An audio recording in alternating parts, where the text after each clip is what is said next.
Tá sendo um projeto de bastante aprendizagem, né? Porque é a primeira vez que a gente está trabalhando num projeto de Data Science relacionado à área da saúde, né? Então, está sendo muito importante essa interação, né? Principalmente com o Vinícius, que é médico, porque ele explica todos os conceitos para a gente, porque se a gente não souber os conceitos, a gente não sabe o que procurar dentro dos dados, né? A informação está lá, mas a gente ficaria às cegas. Então, essa interação é bem importante. Bom, os dados eles já vieram todos, né, dos pacientes, né, de forma, digamos assim, bastante crua, né?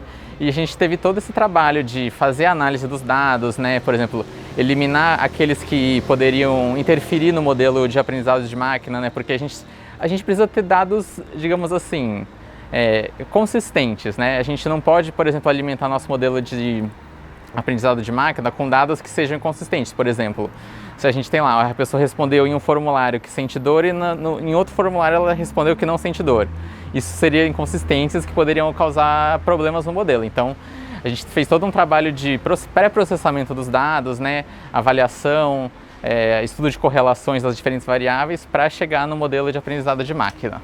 Bom, com relação aos resultados, né, que foram surpreendentes, acho que, então, por isso que, nesse ponto, acho que por isso que é muito importante a gente ter a interação com os médicos, né? Porque a gente consegue extrair as informações de lá, mas quem que falou, nossa, isso aqui é interessante, foi o Vinícius, né? Porque ele que conhece, né, trabalha com os pacientes. Então, por exemplo, com as interações com o Vinícius que a gente conseguiu descobrir as melhores informações. Então, um dos principais foi que a gente conseguiu descobrir que os pacientes que tinham dor na lombar e dor nas pernas, simultaneamente, eles preferiam muito mais se livrar da dor na lombar do que da dor nas pernas, né? E também, por exemplo, a gente descobriu que os pacientes do sexo masculino, né, têm uma incidência muito maior de dor nessas regiões, né? Então, assim, a gente ensina o computador, olha, tem esses dados, procure por isso aqui, né? Procure por determinadas informações, mas a interpretação depende totalmente do ser humano ainda. Na verdade, assim, uma inteligência artificial, ela é um algoritmo, mas nem todo algoritmo é uma inteligência artificial. Entendi. Seria esse o conceito. E você acha que isso pode ajudar o desenvolvimento de internet das coisas ou de devices que possam ser aplicados? Vocês já chegaram a pensar sobre isso?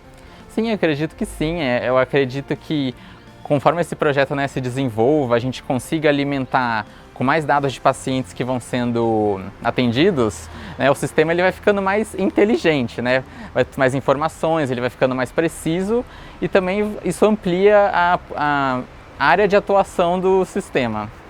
Bom, até o momento, né, o principal que a gente já desenvolveu foi o fato de que nós pegamos os resultados de 7 formulários, né, que os pacientes do projeto respondiam e a gente conseguiu reduzir, né, fazendo análise de todos esses formulários, a gente conseguiu reduzir de mais ou menos 140 questões de um formulário para aproximadamente 4 questões. Essas 4 questões já seriam suficientes para identificar os sintomas de dor do paciente. Assim, no mundo ideal é o melhor, né? Você ter um monte de perguntas, mas às vezes para um paciente que está lá debilitado, você mandar ele responder 160 perguntas, não é longe de ser o ideal, né?